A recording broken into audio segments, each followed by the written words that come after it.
Ya estamos de regreso. Seguimos aquí ya junto al abogado Carlos Turcio, director del Museo Casa Morazán. Todos los días tiene actividad en Casa Morazán, ¿verdad? Es casa llena todos los días, me decía. Afortunadamente, licenciado, mire, tenemos visitas de centros educativos de todos los niveles, primaria, media y superior, de todo Honduras.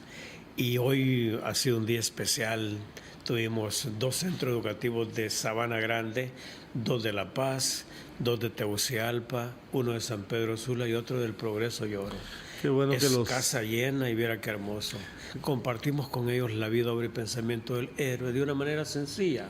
Solo les damos una conferencia de 1 hora, compartimos un pequeño video de la casa y compartimos documentación histórica y experiencias con la juventud, que es el último sueño de Morazán. Recuerde, ¿verdad? Sí, Que él excita a la juventud a emular su ejemplo. y si la juventud hondureña o centroamericana le falla al héroe, ya no tenemos para dónde ir. Sí, De eso se trata. Eso mismo dijo Álvaro Contreras en un discurso en Guatemala. Sí. En El Salvador. En El Salvador, perdón. Tratamos, licenciado, de concientizar a la juventud que tiene derecho a divertirse, pero también en pensar en cómo transformar este país.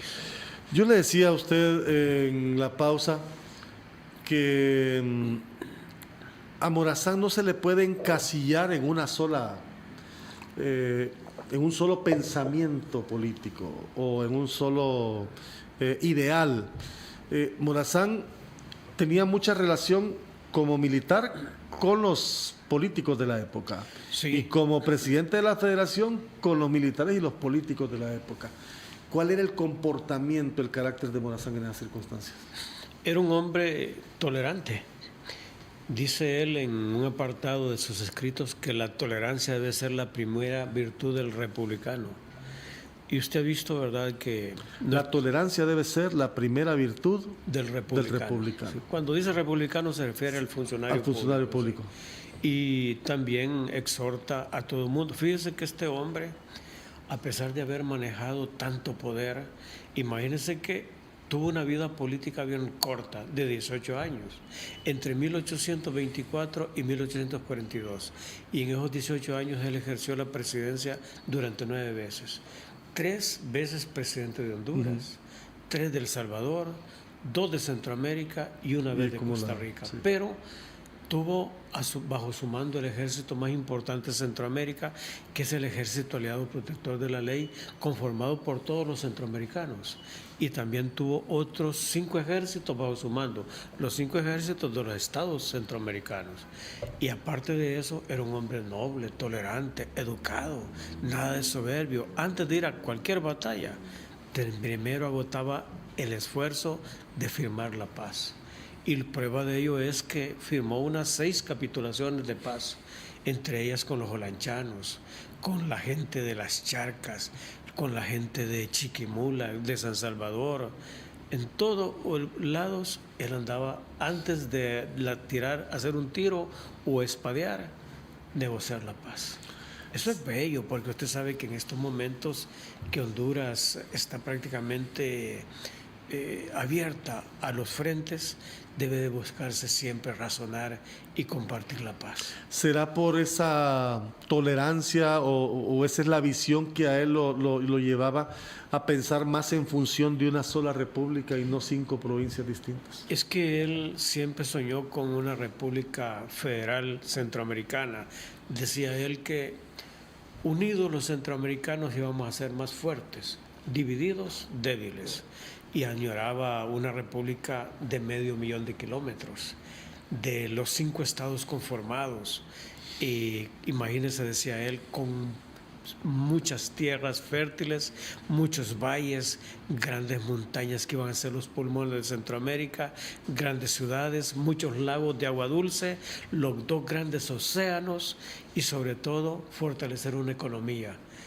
Y yo le añadiría unos 60 millones de centroamericanos. Sí. No se pudo porque los intereses de los centroamericanos eran mezquinos. Hubo una fuerza poderosa exterior que los limitó, el cónsul de Inglaterra, Federico Chaffeel, que el hombre apostó desde que vino por dividir a Centroamérica y encontró aliados en Guatemala, en El Salvador y en Nicaragua, por supuesto.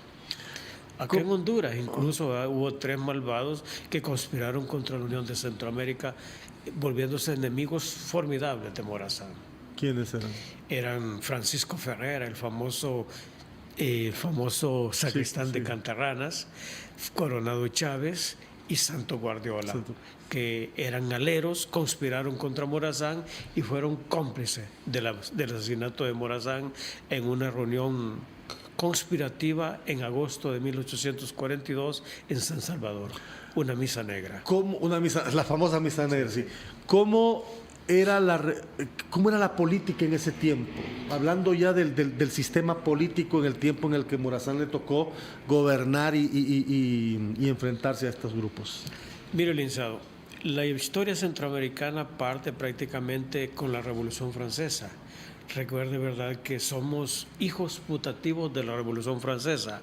La Revolución Francesa, recuerde que fue un experimento, un proyecto liderado por los enciclopedistas, que eran un grupo de filósofos que estaban hartos de los excesos de los reyes de Francia, el Luis XIV, Luis XVI, que abusaban del poder y a los adversarios de sus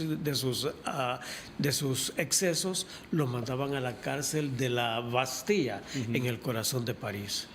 Entonces este grupo de intelectuales, Juan Jacobo Rousseau, Luis Carlos Barón de la Brede y Montesquieu, Voltaire, Diderot y D'Alembert, entre otros, crearon un estamento, un documento llamado la Enciclopedia, que creó las bases para crear la Revolución Francesa. Esta fue ejecutada por hombres que los hondureños conocemos: Jacobo Danton, Robespierre, Juan Pablo Marat, entre otros, y esta Revolución Francesa tiró al traste con el antiguo régimen y abrió paso a 3 ideas formidables: la libertad, igualdad y fraternidad. Y tiró al traste 3 fantasmas: la ignorancia, la superstición y el fanatismo, y le dio categoría de diosa a la razón. Con estas ideas crecen los prohombres de América Latina. Y, por supuesto, licenciado, ¿verdad?, esta Revolución Francesa fue conformada por 2 grupos: los jacobinos, que eran los revolucionarios franceses, y los girondinos, que eran los revolucionarios, que eran los liberales un poco conservadores. Los 2 bandos eran liberales: los jacobinos progresistas revolucionarios, y los girondinos eran conservadores, pero siempre liberales. ¿Qué pasó en Centroamérica? Que los jacobinos abrazan las ideas revolucionarias: José Francisco Barrundia, Mariano Gálvez, Pedro Molina y Morazán y Herrera en Honduras. ¿Y quiénes eran los girondinos? Pues otros liberales que eran encabezados en Centroamérica por el sabio José del Valle. Muchos califican a Valle como un conservador. No, era un liberal, lo único que es un liberal moderado, pero ambos liberales. Valle y Dionisio. Valle y Morazán. Valle era moderado, con otros centroamericanos como la Reinaga, pero los liberales progresistas o los revolucionarios progresistas eran más bien Mariano Gálvez, Barrundia, Matías Delgado, Pedro Molina, Morazán y Herrera en Centroamérica. ¿Y qué pasa? Después de la independencia, pues hay una anexión de Centroamérica a México.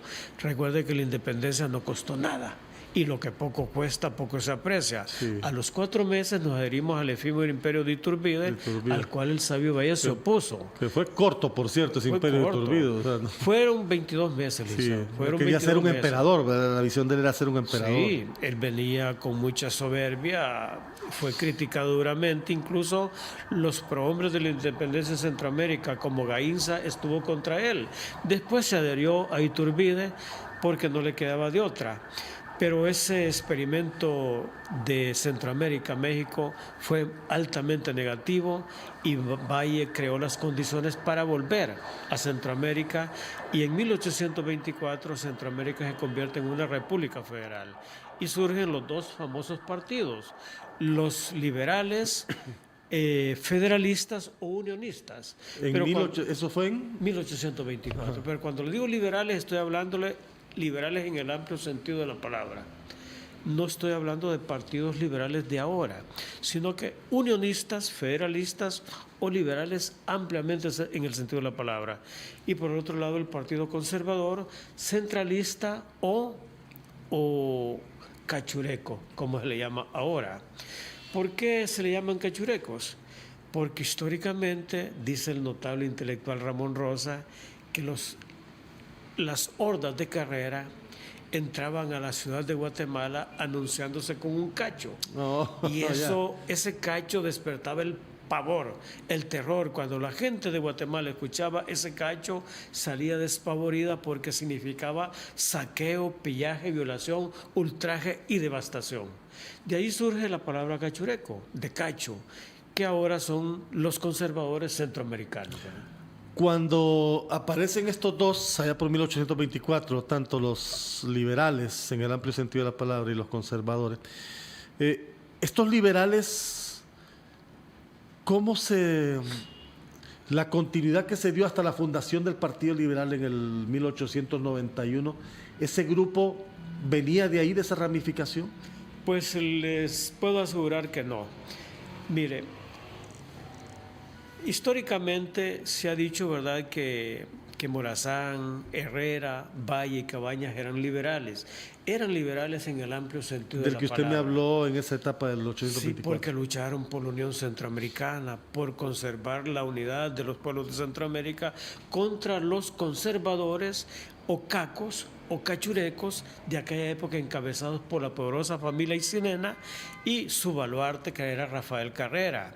Rafael Carrera, licenciado, era un famoso indio de la montaña de Mita que muy joven se dedicó a andar saqueando haciendas. Se dedicaba al doble negocio de destazar cerdos y tenía una virtud: de lo que saqueaba compartía con la gente humilde que le rodeaba. Entonces aquellos, al verlo como un moderno Robin Hood, pues lo controlaban, lo toleraban y no lo denunciaban. De eso se aprovecha la iglesia, que necesitaba un campeón para enfrentar a Morazán, que lo tildaban de enemigo de la iglesia. Pero ¿qué pasó con Morazán? Morazán no era enemigo de la iglesia, era más bien un hombre que construía la iglesia, porque él decía en sus discursos que la iglesia tenía que mantenerse limpia y dedicada a predicar el evangelio de Cristo.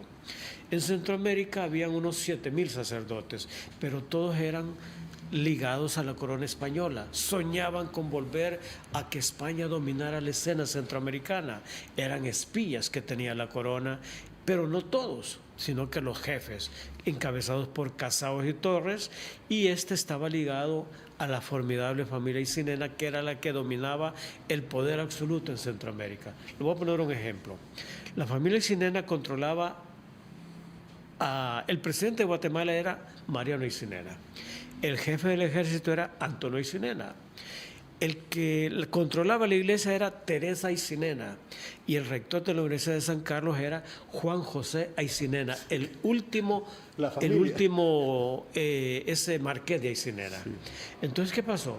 Estos Aycinena eran instrumentos de la corona española que querían mantener el estado de cosas que ellos controlaban en Centroamérica, y Morazán estaba en contra de ello. Quería una Centroamérica a favor del campesinado, porque en el fondo de la historia de Centroamérica los campesinos y los centroamericanos estaban siendo sometidos por los poderosos Aycinena, que controlaban las mejores tierras. A través de la iglesia controlaban las mejores tierras también, y haciendas y conventos, y Morazán fue todavía más allá. Expropió eso para dársela a la gente que necesitaba trabajar dignamente en la tierra centroamericana. ¿Y eso fue lo que molestó a este grupo? Eso molestó, al grado que comenzaron a conspirar, pero de 7,000 solo eran pocos, al grado que Morazán, a través del Congreso Centroamericano, expulsó solo a 91, que no representa ni siquiera el 1%. Entonces, esos 91 fueron expulsados a Cuba, España y Portugal, porque eran los que andaban fastidiando y oponiéndose a las reformas que iban a favorecer al gran pueblo centroamericano. Morazán tenía más afinidad con ese pensamiento liberal entonces del que usted me habla. Morazán era un liberal jacobino, era un revolucionario jacobino, perdón, acompañado por otros un liberal progresista hoy. Era era un revolucionario. Revolucionario. No liberal, sino que era un revolucionario jacobino. Recuerde que... Defíname ese concepto de revolucionario en Morazán. Mire, recuerde que los revolucionarios jacobinos fueron los que llevaron a cabo la Revolución Francesa. Sí. Habían dos bandos, los girondinos y los jacobinos, pero los jacobinos ejecutaron el proceso de la toma de la Bastilla. Sí. Y después se dio el gran desastre cuando aparece la guillotina, que al final, en 1797, terminó asesinando o guillotinando al famoso François Isidore de Robespierre, que era el genio de la Revolución Francesa, y que ella devoró a su creadora, que era el gran Robespierre, ¿verdad? Pero ¿qué pasa? Entonces, cuando le digo revolucionario, no estoy hablando de esos revolucionarios. La gente en Honduras cree que un revolucionario es una persona que anda haciendo estragos, que anda alborotando, ¿no? Un revolucionario es una persona que tiene capacidad de transformar, que tiene capacidad de revolucionar. ¿Y qué pasa? Un verdadero revolucionario es aquel que para cambiar a los demás tiene que cambiar él mismo primero. Entonces Morazán dio el ejemplo. Era un verdadero revolucionario en el amplio sentido de la palabra. Pero ¿qué pasa? Un revolucionario, licenciado, insisto, no es una persona que anda confrontando, ni creando caos, ni dando problemas. No estoy tirando mensajes para nadie. No, sino que un revolucionario en sí es una persona noble, prudente, educada, humilde, respetuosa y sobre todo solidaria, que piensa en función de los demás, primero en los demás y por último él. Esos dos partidos, ese liberal y ese conservador de la etapa de Morazán, ¿en qué momento pierden su esencia? ¿En qué momento van desapareciendo? Fíjese que el problema de Centroamérica era que cuando se forma la República Liberal se cometió un error terrible. Se fundamentaron en el federalismo de la naciente República de Estados Unidos de Centroamérica. Recuerde que Estados Unidos se independiza de Inglaterra en 1776 y se inspiraron en ese formidable libro de Alexis de Tocqueville, de la democracia en América. Ese libro que le sirvió mucho a Morazán y que incluso lo leyó mucho Manuel José Arce, cuando este hombre era un notable centroamericano. Arce se corrompió cuando cayó en tentación con los conservadores y le roba la presidencia al Sabio Valle. El primer presidente electo de Centroamérica es José del Valle, pero vienen los conservadores y los liberales y no confiaron en Valle porque era demasiado talentoso y no iba a dejarse manipular. Entonces controlaron a Arce y le roba la presidencia a Valle, y lo que comienza mal, dice Morazán, puede terminar peor. ¿Qué pasó? La República Federal es conformada como una república federal basada en el federalismo norteamericano, pero alejado a la idiosincrasia centroamericana. Morazán entendió eso demasiado tarde y cuando él quiso rectificar sus ideas en política para reorganizar la república es cuando lo matan. Él lo dice claramente en su testamento. Sí, ya era como... La reacción era un tanto tardía, ya tenía todo en contra. Sí, fíjese que la República Federal, licenciado, cae en desgracia cuando llega en 1834 a Centroamérica el protervo cónsul de Inglaterra a Centroamérica. Este cónsul, más que un cónsul o un diplomático, era un espía que vino de Inglaterra a complicarle la vida a los centroamericanos. Él antes había estado de cónsul en el Báltico y se dedicaba a conspirar y a observar las acciones de los rusos que estaban haciendo en el sector del Báltico con los alemanes y luego con los polacos en 1832.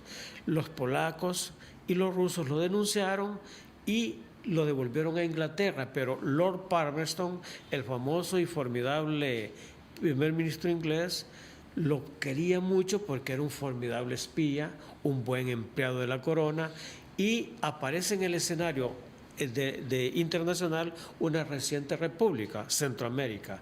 Y Chaffee, que andaba orejeando, le dijo, hay una nueva república allá en América que se llama Centroamérica, quiero que me mande allá. Lo mandaron y desde que viene a conspirar.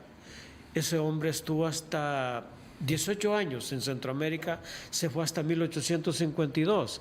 Es responsable de dividir Centroamérica, de matar a Morazán y después, incluso, ¿verdad?, de que se consolide Rafael Carrera en Centroamérica desde 1842 hasta 1865. Gran parte de lo que usted me ha contado, ¿es eso lo que debería de incluirse como parte de una cátedra morazánica?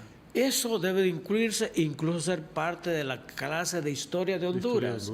Lo que sucede es que acá en Honduras la historia la menosprecian. Y si nosotros, los hondureños, no conocemos la historia, ¿cómo vamos a querer a Honduras? Yo soy partidario, mire, de que la universidad, los dirigentes de nuestra Universidad Nacional y las demás universidades revisen la historia de Honduras y la apliquen en unos 3 o 4 tomos. Historia de Honduras 1, 2, 3 y 4. Y el último que sea Historia de Honduras y Universal. Pero ¿qué pasa? Aquí la han menospreciado, incluso la dan por línea. Los que quieran participar, que participan. Incluso usted va a escuchar a los estudiantes que dicen, llego a esa clase de Historia de Honduras. La menosprecian. Y en otros países formidables de Europa y de América, la historia de sus países es lo primero que deben de saber, porque conociendo la historia de su país, van a conocer la realidad de su patria y la van a querer más. Si usted tuviera la posibilidad de definir cómo estructurar una cátedra morazánica, ¿en qué puntos principales los plantearía? Mire, licenciado, la cátedra morazánica es algo bien sencillo. Es hablar sobre la vida, obra y pensamiento de Morazán y su generación, porque él no lo hizo todo solo. Allí participaron hombres como José Trinidad Cabañas, su maestro, el sabio José del Valle, Dioniso de Herrera, pero el maestro de Morazán, Dioniso de Herrera, perdón.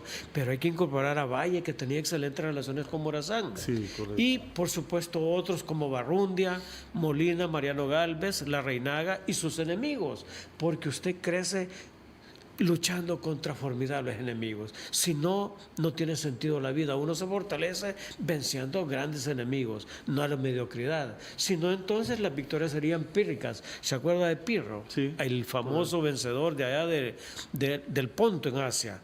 Entonces, la cátedra morazánica, licenciado, es hablar sobre él, pero no hablar como hace una institución del gobierno que da 150 horas. Eso es absurdo. No, la cátedra morazánica debe darse primeramente capacitando a los maestros, y los maestros que le den continuidad todos los días a la cátedra morazánica, pero no cansar a los alumnos, volverla atractiva, no cobrarla, volverla gratuita, y hacer que los jóvenes conozcan las vidas más importantes de estos hombres, comenzando por nuestro héroe. Contar las historias, las anécdotas, o sea, llevarlos a ese momento. Hacerlo atractivo. Sí. Eso es lo que hacemos en la Casa de Morazán. Y lo hacemos, licenciado, con todo respeto lo voy a decir, sin gastar ni un 5. No le cobramos a nadie nada. Lo único que le damos a los jóvenes es agüita, porque no tenemos capacidad económica para nada más, y cumplimos. Les entregamos un diploma. Dígame, ¿quién va a ignorar o va a dudar del esfuerzo que hacemos en la Casa de Morazán si es la casa del héroe? Hoy, por ejemplo, licenciado, tuvimos 8 centros educativos, 2 de La Paz, 2 de Choluteca, 1 de San Pedro Sula, otro de Comayagua, 2 de Tegucigalpa, y en la tarde llegan los oficiales cadetes de las Fuerzas Armadas de Honduras, de la Academia Militar Francisco Morazán. Si usted, estoy terminando, pero si usted tuviera que, si los partidos políticos ahora se pelean por utilizar a Morazán, ¿qué ejemplos puntuales deben seguir nuestros políticos, los que aspiran a liderar el país, del legado del héroe? Mire, ¿qué actitudes deben? Mire, licenciado, cuando nosotros vemos que los partidos políticos usan la figura de Morazán, eso no es malo, eso es bueno. ¿Sabe por qué? Porque están tomando un buen ejemplo. Por lo menos agarraron uno nuestro. Claro. No agarran nadie afuera. Por ejemplo, mire, a mí me encantaría que el Partido Nacional incluso tenga como referente al general Morazán, pero no lo van a hacer porque ellos tienen otros referentes para mencionarle un partido. Pero un partido que en el pasado ha dicho que Morazán ha sido su fundador y que lo tomen como referente, eso es bueno. El otro, por ejemplo, muchos dicen, vamos a quitarle a la resistencia la figura de Morazán. La resistencia se ha apoderado de la figura del héroe porque ven a un Morazán revolucionario. Y yo sí creo, licenciado, que Morazán era un revolucionario en el amplio sentido de la palabra. Pero ¿qué pasa? Hay otro público que ven al Morazán conservador. No, y en realidad, mire, y también vamos a respetar ese criterio de ellos, pero Morazán, licenciado, no es de ningún grupo en particular. Morazán es de todos. Y Morazán debe de identificarse como la figura central que debe unir a la familia hondureña. ¿Y cómo? Emulando sus acciones y valiosas ejecutorias. Era un hombre honrado, no tocó los dineros del pueblo. Era un hombre que decía que la tolerancia debe ser la primera virtud del republicano, de nuestros políticos. Nuestros políticos deben de ser tolerantes y respetar las ideas de otros. Si no nos gustan, pues ni modo, pero hay que respetarlas. Y también, licenciado, Morazán fue un visionario de la educación. Fue el primer hombre que luchó por fomentar la educación en Honduras y Centroamérica. A donde quiera que iba, creaba un centro educativo. Fíjese que en San Salvador, cuando él llevó la presidencia de Centroamérica a San Salvador, lo que hacía durante los salvadoreños, había un presidente Cornejo que no lo toleraba. Él no le daba importancia a eso, pero no confrontaba con él. Seguía adelante, dejaba que la gente hablara y tirara huevos podridos, lo que fuera, pero él no se detenía, porque el que se entretiene en eso pierde la carrera. La vida de nosotros debe ser como la del atleta. El atleta va corriendo por la pista. Si él se pone a escuchar lo que dicen allá en el público, pierde la carrera. Uno debe correr y no entretenerse en pequeñeces. El que distrae pierde. Entonces, Morazán, licenciado, en Honduras fue el primer precursor de educación nacional. Él luchó por crear la primera escuela en Tegucigalpa y a donde quiera que iba fundaba centros educativos.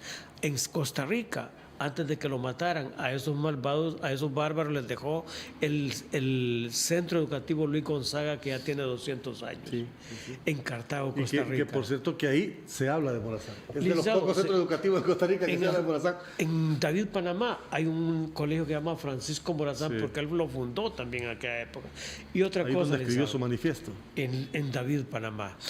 Le termino diciéndoles, en El Salvador, cuando él era presidente de la República Federal de Centroamérica, visitaba las escuelas todos los días y se ponía a platicar con los jóvenes y a los niños y les hacía preguntas que eran como recompensadas con una moneda de oro pequeña. Les decía tal y tal cosa y los niños lo rodeaban y se sentían orgullosos de su presidente centroamericano. Nos extendimos un poco, pero creo que valía la pena.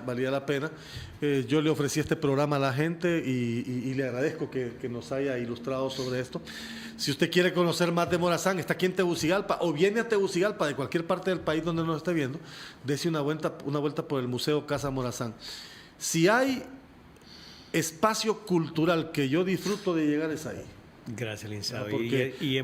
Nos consta que nos ha honrado por la trascendencia histórica que tiene, pero por la forma en que lo han cuidado, ¿verdad? Y regalamos documentos, sí, libros y compartimos la historia y la cultura nacional. Así que lo felicito por eso, porque no es fácil en un país como el nuestro cuidar y proteger la cultura. Gracias, licenciado. Muy amable. Proteger la cultura. Sí. Licenciado Carlos Turcios, qué gusto. Gracias por compartir con nosotros estas reflexiones. Yo quería que la gente escuchara también, porque mucho se está hablando ahora de Morazán. Está bien, es respetable, como dice el abogado Turcios, que se use, pero que no lo encasillemos. Morazán no es de partido X, partido Y, partido Z. Una cosa, licenciado, mire, yo pienso, ¿verdad?, que el problema fuera que anduvieran imitando a aquellos que han comprometido la integridad física del país o el honor del país. Fíjese que esto me recuerda a Jesucristo. Cuando Jesucristo andaba con sus apóstoles por el mar, le dice Pedro y Juan, Señor, dice, hay unos por allá que andan hablando en tu nombre y en tu nombre echan fuera demonios. ¿Qué hacemos con ellos? Dejarlos, dice. Los que no son contra nosotros, con nosotros son, dijo él. Entonces, en este caso, a todo aquel que habla de Morazán, nosotros lo aplaudimos, porque estamos entendiendo que Morazán es el referente a seguir en este momento. Pero más que hablar de él, hay que emularlo, hay que imitarlo, porque ese hombre es el ejemplo a seguir para devolverle a Honduras, licenciado, el sitial de honor que merece en Centroamérica. Honduras fue lo mejor en Centroamérica entre 1824 y el 42. Estos hombres la dejaron bien, pero otros en el camino la han ido ensuciando. Hay que limpiar el altar de la patria con hombres dignos y mujeres dignas, ¿verdad? Ya me recordó que usted me dio un documento sobre eso que escribió Valle, y un día esto lo voy a leer en el programa. Abogado Turcios, gracias una vez más. El abogado Carlos Turcios, director de la Casa Museo Morazán, el pensamiento, el legado y la visión política del prócer. Hemos dialogado hoy. Gracias por su sintonía, por el tiempo de más, y nos encontramos en la próxima. Un nuevo estándar en noticias y entrevistas. Aldo